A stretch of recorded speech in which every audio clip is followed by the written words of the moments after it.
வணக்கம் நிகிதா.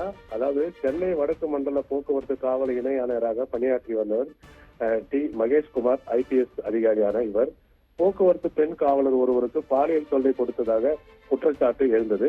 பெண் காவலருக்கு பாலியல் தொல்லை அளித்ததாக பெறப்பட்ட புகாரை தொடர்ந்து தமிழ்நாடு டிஜிபி சங்கர் ஜுவால் மகேஷ்குமார் ஐபிஎஸ் மீது நடவடிக்கை மேற்கொண்டுள்ளனர்.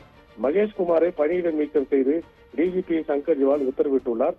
மேலும் காவல் இணை ஆணையர் மகேஷ்குமார் மீதான பாலியல் தொல்லை புகாரை விசாரிப்பதற்காக டிஜிபி சீமா அகர்வால் தலைமையில் கமிட்டி அமைக்கப்பட்டுள்ளது. அதாவது விசாரணை கமிட்டியின் விசாரணையில் அறிக்கையில் தொடர்ந்து மகேஷ்குமார் மீது அடுத்த கட்ட நடவடிக்கை மேற்கொள்ளப்படும் என்று தெரிவிக்கின்றனர்.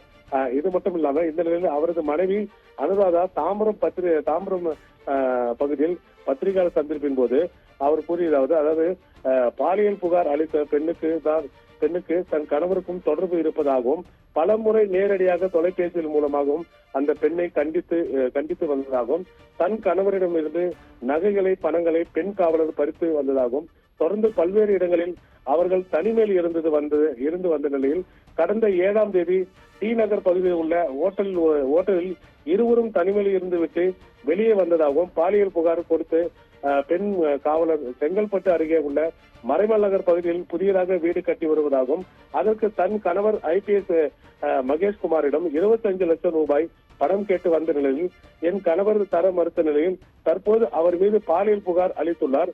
அது மட்டும் இல்லாமல் எங்கள் திருமண நாளன்று தான் அவருக்கு சஸ்பெண்ட் ஆர்டர் கொடுக்கப்பட்டுள்ளது. அது மட்டும் இல்லாமல் ஒரு தரப்பில் மட்டுமே விசாரித்து அதிகாரிகள் நடவடிக்கை எடுத்ததாகவும் தங்களிடம் விசாரணை எதுவும் நடத்தப்படவில்லை எனவும் ஒரு குற்றச்சாட்டை முன்வைக்கின்றனர். மேலும் அனுராதா உதவி காவல் ஆய்வாளராக பணிபுரிந்து கொண்டிருந்த போது அவரது கணவர் ஐபிஎஸ் மகேஷ்குமாரை காதல் செய்து திருமணம் செய்து கொண்டது தற்போது பணியில் இல்லாத நிலையில் மனைவி அனுராதா இந்த தகவலை தெரிவித்துள்ளார். ரிகிதா.